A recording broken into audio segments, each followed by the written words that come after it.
गुरुजी के चरण में कोटि कोटि प्रणाम जी। गुरुजी। मैं 4-5 साल से आपसे जुड़ा हूँ, आपसे गुरु दीक्षा भी लेके रखा हूँ मैं। तो मेरा पत्नी जो है, मेरा जो तुलसी का माला में मैं पहना हूँ, तिलक भी करता हूँ, अपने तिलक करने के लिए बोला, तुलसी का माला लेने के लिए बोला हूँ। मेरा पत्नी आज मेरा तुलसी का माला भी तोड़ दिया, तिलक भी वो जो है ना वो सारे फेंक दिया, पूजो पाठ करने नहीं देने चाहता, कहा कि आपका ऊपर भूत चढ़ा हुआ है। मैं भगवान को बिना प्रसाद चढ़ा के मैं खाता नहीं। जिस दिन उन्होंने मीट मछली भी खाता है, जिस दिन मीट मछली खाता है उस दिन मैं खाना वाना छोड़ देता हूँ, खाता नहीं हूँ। तो मैं मेरा क्या रास्ता, वो घर छोड़ दूं क्या बताऊं? मैं वो पूजा नहीं करने देता, मैं क्या करूं सर? कहाँ है पत्नी आपकी? पत्नी तो आया नहीं, वो आपका बात ही सुनने नहीं जाता, क्योंकि ये गुरु महाराज जी ढोंगी होता है, ये लोग अच्छा नहीं होता है इनका। पत्नी को ले आते तो हम समझा देते तरीके से। वो आएगा नहीं, वो ऐसे इंसान है, क्या करे अभी? तो आपकी तुलसी माला तोड़ दी? हाँ तोड़ दिया, अभी क्या करे? तो थोड़ा लगा कि मैं आया हूँ। तो पत्नी आपसे बात अच्छे से नहीं करती? नहीं ऐसा है ना, वो गुस्सा करती है, हम पूजा पाठ करते हैं इसीलिए। हम तो एक ड्राइवर है। तो वो गुस्सा क्यों करती हैं? वो पूजा नहीं करती? नहीं अभी वो उसने वो पूजा पाठ पहले करता था थोड़ा बहुत, अभी बिल्कुल बंद कर दिया। भगवान का जो मूर्ति था सब फेंक दिया घर से। अच्छा। मैं अलग से अपना मंदिर में करता था, वो भी मेरे को बंद करने के लिए कह रहे, पूजा नहीं करो घर पे। तो पत्नी को क्यों नहीं लाया आप? वो आने नहीं चाहता, हम क्या करें? बच्चे हैं? बच्चे है, 2 बच्चा है। अरे तो समझाओ पत्नी को, महारानी को कि भाई ऐसा क्यों कर रही हो। नहीं मानते, अब क्या करें? अभी घर छोड़ दूं क्या गुरुजी? नहीं छोड़ मत दो, अभी जिम्मेदारियों से पीछा ना छुड़ाओ। भगवान का सेवा ही करने चाहता हूँ वृंदावन में। अभी क्या करें? आप कोई आश्रम होता हो बता दीजिए, वही रानी नहीं चाहता। तो आपकी पत्नी फिर रह लेगी आपके बिना?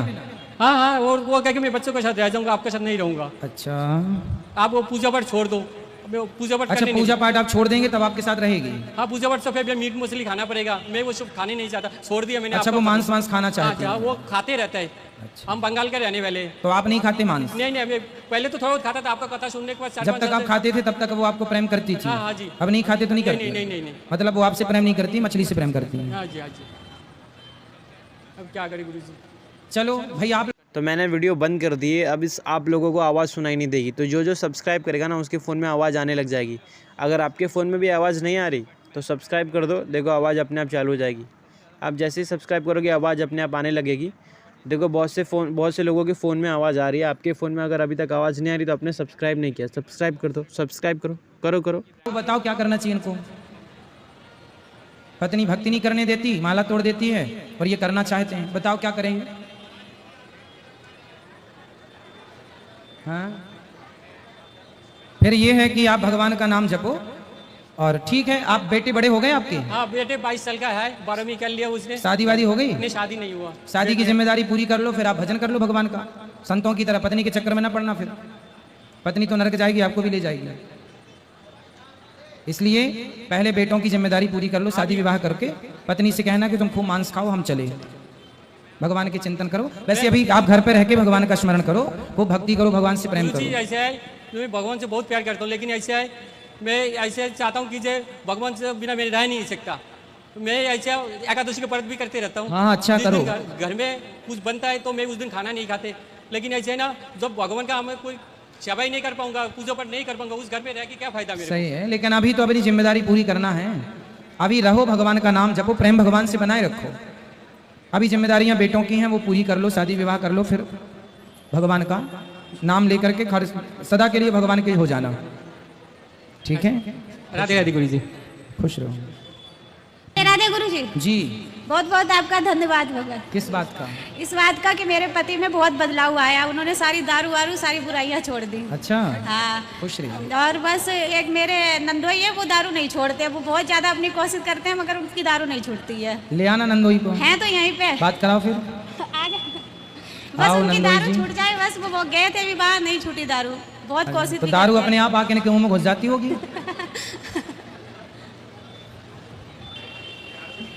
इनको अच्छे से समझा देना। हाँ बहुत अच्छे से आपने। राधे महाराज। राधे राधे। क्या नाम है आपका? पृथ्वीराज। अरे पृथ्वीराज चौहान आप ही हैं? तो शराब क्यों पीते हैं? रोज पीते हो? कभी कभी? रोज कितने की पी लेते हो? 100-200 रुपये। कमाते कितना हो? 500-700 रुपये। 700 रुपये कमाते हो, 200 की पी जाते हो। बेटा है? कहाँ है? घर पे कितना बड़ा? 15 साल का। उसको कितने की पिलाते हो? 200 की। आप 200 की बाप पीता है तो 100 की बेटे को पिलाया करो। पिलाते हैं उसको कि नहीं? बताओ, बेटे को शराब पिलाते हो या नहीं? हाँ या नाम उत्तर दो। बेटे को शराब पिलाते हैं नहीं आप? पिलाता हूँ। क्यों पिलाओ? शराब अच्छी होती होगी? शराब पीना अच्छी बात है? बताओ, शराब पीना अच्छा है या बुरा है? आपका मन क्या कहता है? यदि शराब अच्छी है आपके लिए तो अपने बेटे को भी पिलाओ, अपनी पत्नी को भी एक पैक ले आया करो, अपनी माँ को भी पिलाओ, है ना? सबको पिलाओ, अच्छी है तो। सब्जी दाल भी उसी से बनाया करो, अच्छी है तो। अच्छी है? नहीं? बेटी है आपकी, उसको पिलाते हैं शराब? नहीं पिलाते? क्यों नहीं पिलाते? 50 रुपए की उससे भी पिला दिया करो। 200 की बाप पिएगा, 100 रुपए की बेटा, 50 रुपए की बेटी। भाई अच्छी है तब तो आप पी रहे हैं, शराब अच्छी है तब तो आप पी रहे हैं, वरना आप तो समझदार हैं। आप समझदार हैं या नहीं? समझदार हो? फिर जब आप समझदार हैं तो फिर अपने बेटे को भी पिलाओ। भाई आप समझदार हैं तब तो शराब पी रहे होंगे, क्यों? हम तो समझदार नहीं हैं आपकी तरह, इसलिए हम नहीं पीते। आप बहुत समझदार हैं। शराब पी के कैसा लगता है आपको? कैसा फील होता है? बताओ, बात करो मस्त। क्या है? शराब ही तो पी रहे हैं, कौन सा गुनाह कर रहे हैं आप? बताओ, शराब पी के कैसा लगता है, कैसा फील होता है? गुरु जी छोड़ देंगे अब। छोड़ देंगे? हम तो कह रहे हैं पियो, और आप कह रहे हैं छोड़ देंगे। वादा कर रहा हूँ छोड़ देंगे। वादा कर रहे हैं? प्रॉमिस कर रहे हैं? कब से? कल से। आज से नहीं? आज से। अच्छा, फिर ठीक है। जो आपकी बेटी के लिए अच्छा नहीं होगा, जो आपके लिए, आपके बेटे के लिए अच्छा नहीं होगा, वो आपके लिए भी अच्छा नहीं है। बच्चों की पढ़ाई लिखाई में पैसे खर्च करो, अच्छा पढ़ाओ, योग्य बनाओ, अपने लिए घर बनाओ, अपने जरूरतें पूरी करो। जो पैसा बच जाए उससे दान पुण्य करो, क्योंकि यहीं नहीं रहना, यहाँ से आगे भी जाना है, परलोक भी संवारना। जो पैसा बचे अच्छे काम में लगाओ। शराब नहीं। बर्बाद हो गए लाखों लोग, सिंदूर उजड़ गए, बेटों के सिर से बाप का साया चला गया। क्या मिला? कुत्तों की मौत मर गए। अच्छी मौत नहीं मरता शराबी, आपको पता है ना। फिर आप समझदार हो तो वो काम मत करो जो आपके बच्चों के लिए खतरा पैदा करे, ठीक है? खुश रहो, अब ना पीना शराब। राधे राधे गुरु जी। जी श्रीमन नारायण। जय श्रीमन नारायण। आपकी दासी का आपके श्री चरणों में कोटि कोटि प्रणाम। जी गुरु जी, मैं 1 जनवरी के लास्ट महीना में स्वप्न में देखा कि बहुत विशाल भगवान अपने पूरा मतलब एकदम आदमी के रूप में एकदम पूरा श्रृंगार में थे। रथ सब लगा हुआ था, उसमें 2 घोड़ा भी था। रथ बहुत सुंदर था, भगवान भी बहुत सुंदर थे, उनका पूरा मुकुट सब अच्छा था। लेकिन गुरु जी हमको यही बार बार ये होता है, जैसे वो आगे आगे चल रहे हैं, हम उनके पीछे जा रहे हैं। जैसे वो रथ पर बैठे, जो चाय बनाने वाला सस्पेंड होता है ना, उससे हम उसको पीठ पर एक मार दिए। इसके लिए हमको बहुत ये होता है कि मैं ऐसा क्यों किया। किसको? भगवान को? जी कोई बात नहीं, आपने दर्शन किया स्वप्न में, अच्छी बात है। भगवान के भजन का ही प्रभाव है कि भगवान स्वप्न में दर्शन देते हैं। और एक बार छोटा रूप में देखे हैं जी। पर आपने ये याद रखना है कि आप कभी किसी को दुखी ना करो। अपने से दुखी नहीं करता हूँ, बस मन से, वाणी से, कर्म से, बाकी सब भगवान के ऊपर छोड़ो। और एक बार छोटा सा बालक देखे हैं, जिस ड्रेस में भगवान को हम सुलाए थे उसी ड्रेस में रात को हम देखे। अच्छा है, आपके स्वप्न में भगवान आते हैं, आपको दर्शन। तो मैंने वीडियो बंद कर दी है, अब इस आप लोगों को आवाज़ सुनाई नहीं देगी। तो जो सब्सक्राइब करेगा ना उसके फ़ोन में आवाज़ आने लग जाएगी। अगर आपके फ़ोन में भी आवाज़ नहीं आ रही तो सब्सक्राइब कर दो, देखो आवाज़ अपने आप चालू हो जाएगी। आप जैसे ही सब्सक्राइब करोगे आवाज़ अपने आप आने लगेगी। देखो बहुत से लोगों के फ़ोन में आवाज़ आ रही है, आपके फ़ोन में अगर अभी तक आवाज़ नहीं आ रही तो आपने सब्सक्राइब नहीं किया, सब्सक्राइब कर दो, सब्सक्राइब करो। देने ये अच्छी बात है। लेकिन उस समय हमको अनुभव नहीं हुआ। जब मेरा नींद टूटा तो देखे कि तो जो भगवान का कपड़ा पहना है वही वो भी पहने थे। बिल्कुल। और गुरुजी, आप बोलते हैं कि सास ससुर की सेवा करना चाहिए। मैं ससुर की बहुत सेवा करती हूँ, बहुत हर चीज़ सब कुछ करती हूँ। लेकिन हर जगह जहाँ हम लोग तीर्थ धाम पर जाते हैं लेकर जाते हैं, और हम लोग को जो आदमी हमारे साथ आते हैं उनके साथ इतना मतलब कि व्यवहार गंदा करते हैं कि हम लोग का बहुत बेइज्जती होता है। बताइए अब क्या करें, हम तीर्थ धाम पर जाएं तो लेके जाएं कि ना जाएं? कौन बेइज्जती करता है? मेरे ससुर जी। क्या कहते हैं? और बहुत देखिए, ये हम लोग के साथ आए ना तो गाली गलौज कुल करते हैं। जब जितना बार जहाँ भी जाते हैं वैसे करते हैं। कोई बात नहीं, करने दो उनको, कर लिए वो कर लिए, क्या बिगड़ा आपका? हम पोती फट रखवाए, हम शांति आप चाहते हैं। अपने साथ जो देखो, समाधान ये है कि कोई कुछ भी कहे आपको उत्तर नहीं देना, बस पोती पट रखवाए हैं। आप रोज हंगामा करते हैं, हमको बहुत ये होता कहाँ है। हंगामा करते हैं? यही जहाँ हम रहते हैं रूम पर, चाहे कहीं। तो यहाँ आए हैं आपके? जी आए हैं। कहाँ हैं? रूम पर हैं। अब यहाँ नहीं आए? अब यहाँ नहीं आए। तो यहाँ ले आना, हम बात कर लेंगे। कल ले आना, किसी का बात नहीं मानते, कितना लोग समझा के थक कल ले गए, आना, हम किसी की बात नहीं समझाएंगे। मानते। बिल्कुल, आप ले आते, आज ठीक कर देते आपके ससुर जी को। और गुरु जी में आशीर्वाद दीजिए कि हम लोग का सब कल ले आना, ससुर जी से पहली बात कराना। जय श्रीमन नारायण महाराज जी। जय श्रीमन नारायण। मैं जबलपुर से आई हुई हूँ वृंदावन दर्शन के लिए मैया और पिताजी के साथ, और हमको बहुत अच्छा लगा, हमने पूरा दर्शन किया और हमने आपकी भागवत भी सुनी है, और कल भी आए थे प्रश्नोत्तरी के लिए लेकिन कल बंद था तो फिर आज ही आए।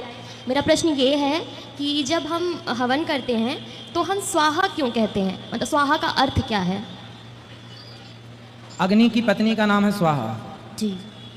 अग्नि की पत्नी का नाम है स्वाहा, इसलिए स्वाहा कहा जाता है। अग्नि देवता है, स्वाहा उनकी पत्नी, इसलिए स्वाहा स्वाहा कहा जाता है। उनकी पत्नी के साथ वो वस्तु ग्रहण करते हैं। भगवान का मुंह है अग्नि, तो भगवान ग्रहण करते हैं अग्नि के द्वारा, तो अग्नि स्वीकार करते हैं पत्नी के हाथ से, क्योंकि पति खाए और पत्नी परोसे तो ज़्यादा अच्छा है, या माँ परोसे या पत्नी, तो अग्नि की पत्नी है स्वाहा। जी। मेरी मैया आई हैं, उन्हें राधे राधे कहना है। राधे राधे। राधे राधे गुरुजी, खुश रहिए। आपके श्री चरणों में मेरा कोटि कोटि प्रणाम। जी। महाराज जी, हम आपकी कथा 2 साल से सुन रहे हैं और कथा सुन के बहुत जीवन में परिवर्तन हुआ है। खुश और- रहिए। जी महाराज जी, और महाराज जी आशीर्वाद दीजिए कि आपकी कथा सुनते हुए और बांके बिहारी के श्री चरणों में मेरा जीवन पूरा हो, बस इतना आशीर्वाद दीजिए महाराज जी। राधे राधे महाराज जी। महाराज जी राधे राधे। राधे भैया। मैं ग्वालियर से आया हूँ। आपसे एक छोटा सा प्रश्न था जी। कि तुलसीदास जी रामायण में कहते हैं कि वृद्ध रोग व जर्द नहीं ना, अंध बधिर क्रोधी अति दीना, ऐसे पतिकर की अपमाना, नारी पाप जमपुर दुख नाना। तो उनके हिसाब से जो स्त्री अपने पति का अपमान करती है उसे यमपुरी की प्राप्ति होती है, पर जो पुरुष अपनी स्त्री को मारपीट करता है या दारू इत्यादि पीता है, शराब पीता है और अपनी स्त्री को मारता है, तो उस स्त्री को अपने पति की सेवा करनी चाहिए या कष्ट भोगने चाहिए? वृद्ध रोग बस जड़ धनहीना, अंध बहिर क्रोधी यति दीना, ऐसा हूँ पति कर किए अपमाना, नारी पाव जमपुर दुख नाना। जो स्त्री अपने पति का अपमान करती है वो नरक जाती है, पर जो पुरुष अपनी पत्नी के होते हुए पराई स्त्री का संबंध रखता है, जो व्यक्ति अपनी स्त्री को प्रताड़ित, इसलिए हमारे शास्त्रों में कभी भी स्त्री पर हाथ उठाने की बात नहीं कही गई। यदि कोई पुरुष स्त्री पर हाथ उठाता है तो वह 1 नंबर का अज्ञानी है। भीष्म पितामह मर गए पर शिखंडी पर इसलिए हाथ नहीं उठाया क्योंकि ये जन्म से स्त्री है ना। तो हमारे यहाँ तो स्त्री पर हाथ उठाने की कल्पना भी नहीं। जी जी। अब कोई करे तो वो पुरुष नरकगामी होगा। जी जी, बिल्कुल भोगेगा। और जैसे अगर आप लोगों को वीडियो अच्छी लगी तो यार सब्सक्राइब कर देना, और ऐसी वीडियो देखने के लिए सब्सक्राइब एक और बार कर दो यार, क्योंकि सब्सक्राइब करोगे तो हमारी सबसे पहले वीडियो आपके पास आएगी। तो सब्सक्राइब।